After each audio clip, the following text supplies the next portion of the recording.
Welcome back, everyone. This is the Las Vegas Raiders on SI co-beat writer Ezekiel Trezevan. As always, thank you for joining me. I like to start with that because you guys, on the internet, you can go a lot of different places to get your sports thoughts and your sports news, if you will. So if you took the time to stop and listen to me for a few minutes, listen, I can't thank you enough. So with that said, let's get right to it as I like to do. I'm a football junkie, if you will. I just love being around and thinking about the different aspects of the game. So on my last episode, I kept it specifically on the Raiders offense, which there's plenty to talk about. I'm not sure we're going to have at any point in the offseason where you won't have a different aspect or a new aspect to speak about when it comes to both sides of the ball, but mainly the offense. So got that out the way on the last episode. And again, we'll continue doing so moving forward. But on this one, back to what I love the most is the defensive side of the ball. So in terms of where we are in the off season, right in the middle of in between, I should say, mandatory minicamp and training camp, right? So kind of those weeks off between, the team learning a new offense, new defense, and taking things slowly before they put the pads on. But then obviously training camp hits and they gradually get up to the point where they throw the pads on, they're running full speed, and they're really, kind of cranking out, working out the kinks of, a new offense, a new defense, a new coaching staff, right? Which is where the Raiders are this offseason. But again, it all looks good so far. It's all in the positive based on what we have seen at organized team activities at mandatory minicamp. There's only room to believe in them at this point, right? I've seen nothing, in my opinion, that makes me doubt the direction they're going. Now, I will say, and I think it's fair. I think most of us would agree is that it's difficult to tell, right, exactly what they have planned, but we can tell that they are planning, that they're working, that they have a goal in mind, right? The feel that I've gotten from just being around, camp and being around practice, this off season is that it's an expectation now. It's an expectation. I think the last two off seasons were built for the Raiders very heavily around hope. It was hoping that Pete Carroll could get it turned around.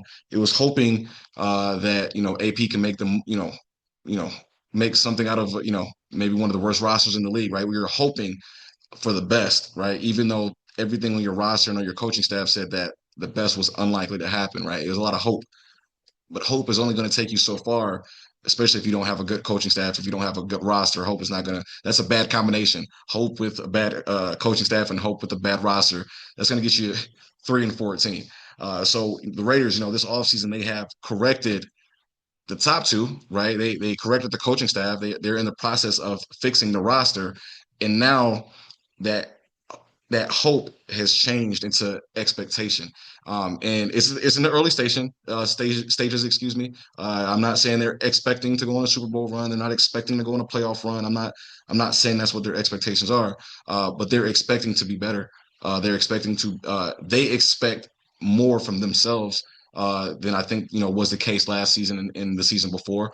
And that's what I think that's the biggest thing I've picked up on so far, just in a general sense, is that there is an expectation from this coaching staff that has already trickled down to the team. There's an expectation that they're going to be better, and dare I say, better than most people expect, sooner than some people may expect. So, but with that said, they're still playing with house money, right?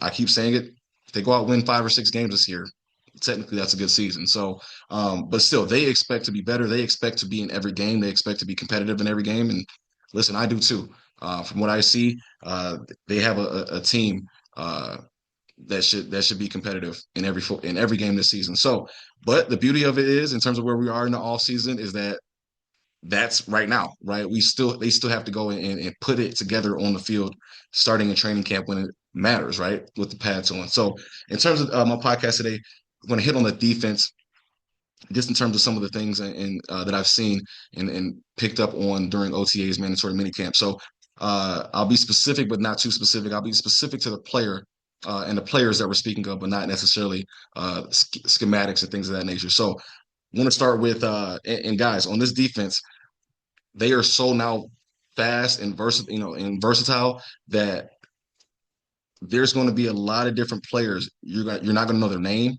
You may never you might not have heard of them necessarily, but they're going to be impactful, and that's what they have not had. So specifically on the Raiders defense, the last couple of years, right? They're a very top heavy unit.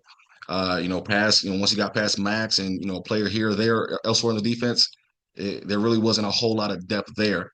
But between the talent that was added and the depth that was added, they're in position to play a deeper rotation of players than people might expect. But we'll get to that in a moment. What I do want to talk about, start off with, is Kwity Paye.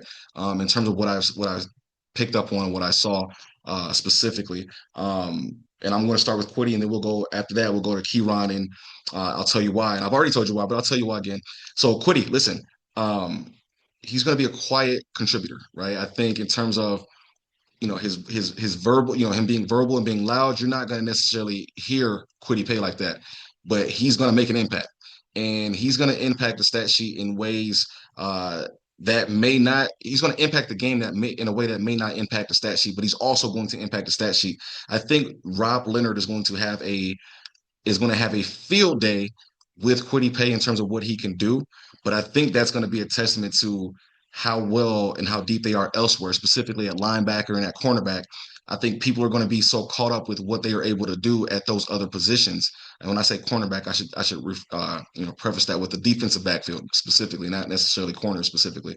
But in terms of what they're able to do in the defensive backfield and what they're going to be able to do with Quay Walker and the linebackers in terms of versatility, I think that's going to get a lot of attention, and Kwity might get overlooked in terms of what he brings to the defense. So listen, get ready for Kwity in terms of lining up, in various situations. I think that's going to be a thing that Rob Leonard is going to work with him on. Kwity has lined up a couple of different places across the board during his career. That's not new to his arrival in Las Vegas, but I do think in terms of how Rob is going to use him, I do think that's going to be different in terms of the situational football. I think they have a lot of different routes they can go this season with Kwity specifically. They can keep him on the field as much as they need to, or they can say, hey, this is an investment that, and I'm putting my GM cap on, they can say, hey, that this is an investment we've made worth X amount of millions of dollars, and let's try to keep them fresh where we can, right? And that's why you draft a Keyron Crawford. And this is where you start to notice all of their moves and how they fit into each other. So obviously you sign Kwity Paye to, a decent payday, right? And then you go get Keyron Crawford. Now, I personally believe if you go look at how they play, and if you go look at their physical stature, I feel like Keyron is a slimmer Kwity, right? Just I feel like he's just a little bit slimmer, right? In terms of height, they're about the same, but I feel like he's maybe about 10 pounds less. I think there's about a 10-pound difference, plus or minus either way, between the two.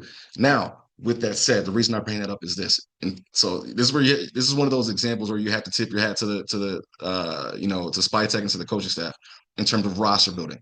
So you add Kwity Paye in free agency, and then you go draft Keyron. Now Keyron, he's man, if you ever get the chance to see him up close and personal, he's solid. He's a solid dude, and he hasn't even hit his first full offseason in the National Football League. That's not going to come till next offseason. Once Keyron gets that, I mean, he's going to be a freak of nature. He's going to be a freak. But he's got to put it together, right? That's another thing that we can talk about another day. But Keyron has to work. But in terms of the physical attributes, clear as day. But again, back to the roster building job. You add Kwity Paye, you go draft Keyron, who is a younger version of, in my opinion, younger, slimmer version of Kwity Paye. Now you have him on a rookie contract for X amount of years, right? At a very affordable rate. Okay. Now, like I mentioned, they can do one or two things or a mixture of both. It's a 17-game season with Kwity Paye. Leave him out there, right? He's your guy. But you got to think about how long they've been looking for a guy opposite of Max Crosby. If you really believe Kwity Paye is that guy, maybe you don't run him into the ground, right? Maybe you bring him along. I don't want to say bring him along gradually. He's a starter. He's going to play most of the snaps. But again, maybe you throw Keyron in there for extra 5 or 10 snaps, which you have set up yourself to do by getting rid of Charles Snowden, right? That's where getting rid of Charles Snowden comes in. So not only did you add Kwity Paye, you added Keyron Crawford, and then you say, hey, listen, Snowden, thank you for your services. But listen, we need Keyron to develop. Defensive end is one of those positions, and I know this is a position, and this is the case across the board, but defensive line, you have to get on the field. You have to get in the game. You have to have an opposing offensive lineman trying to take your head off. Quarterback is similar, right? You can only practice it so much. defensive line you got to get in there to actually develop and develop as quickly as you want Keyron to do and as quickly as he can. That's where the move of Charles Snowden, and that's a roster move, right? That's a clearing away that they're making a path for Keyron. That's what that move does, right? So now it's not a matter of, oh man, you got Quiddy, you got Max, you got Kuntz, you got Snowden, you got Keyron. No, you get Snowden out of here, right? You got a rookie contract for longer than you would have had Snowden, right? And then you use those additional snaps to keep Quiddy fresh and to get Keyron on the field for those developmental snaps. And listen, defense. Once Keyron gets on those on the field for those meaningful snaps, and he's able to kind of feel the vibe of the game, he's going to take off. And I think I'm relatively certain that's where, and that is why they got rid of Snowden was to make room for Keyron. So listen, the defense in terms of their versatility, across the board when it comes to this Raiders team moving forward, versatility is going to be the name of the game. It's going to be thrown around, and as cliche as it is, for this Raiders team, I do not think it is cliche. And I say that because you got to think about how versatile they were not the last 2 seasons, the last 3 seasons. They were not versatile, and it was painful to watch, right? Because you got players getting paid millions of dollars to figure out how to beat the Raiders offense and how to beat the Raiders defense. And they had no versatility, right? In terms of the Raiders. So once the opponent figured out what the Raiders are trying to do, they knew the Raiders didn't have a backup plan. There were no adjustments that could be made, let alone that were made. Right? They weren't making adjustments because they couldn't. They didn't have the talent to make the adjustments. They didn't have the talent on the field or on the coaching staff to make the adjustments. Now they do. So you're going to really see that on defense. Now, in terms of the offense, I spoke about on my last episode how it's going to be a collaborative process. Clint Kubiak acknowledged how it's going to be a collaborative process in terms of the coaching staff, and how heavy of a collaborative process it's going to be. I think it's equally noteworthy to point out that it's going to be the opposite, in my opinion, from what I could tell, for the Raiders defense, in the sense that last season, one of the big to-dos was, and it was very obvious that in terms of the Raiders defense, that there were essentially too many cooks in the kitchen. It was a mixture of Pat Graham's defense with Pete Carroll's, defensive mindset. And there were many times last season where you could see those two things weren't on the same page. Now, they may have been on the same page in terms of game planning, but in terms of execution, it wasn't on the same page. This season, in terms of the defense, it's going to be I'm relatively certain it's the exact opposite, right? Based on what Spytek has said, based on what Kubiak has said, and just kind of their demeanor when they bring up Rob. Rob is running the show, and he's earned that, right? He's earned that, and I think it's going to be beneficial, especially as a new coordinator, right? I think Pat Graham, because he was he was in the position for so many years, and out of respect to Pete Carroll, they could afford to try to get multiple cooks in that kitchen. It just didn't work out. But when you're trying to bring in, and when you've hired and promoted a first-time coordinator who's changing defenses, and hiring a whole new coaching staff, defensive coaching staff underneath him, I think at that point they're making the right decision by having, one voice, if you will. Now, obviously, positional coaches are huge. That goes without saying.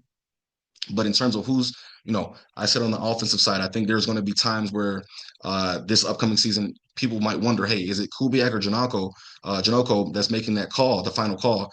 I don't think you're going to have any of the sort with the defense. It's Rob Leonard's defense. He's calling the show. But I think, and I know that is where, again, the versatile players and and it starts with the versatile players, right? Jimmy's and Joe's not X's and O's, as they say, right? They have the players that they can move and mix around and do different things with. That's going to allow Rob Leonard to be versatile. Now, I said this on one of my first podcasts earlier this offseason, and they're showing it right now in terms of, or they were showing it, excuse me, in terms of OTAs and mandatory minicamp. The Raiders are going to be running a 3-4 base defense for sure.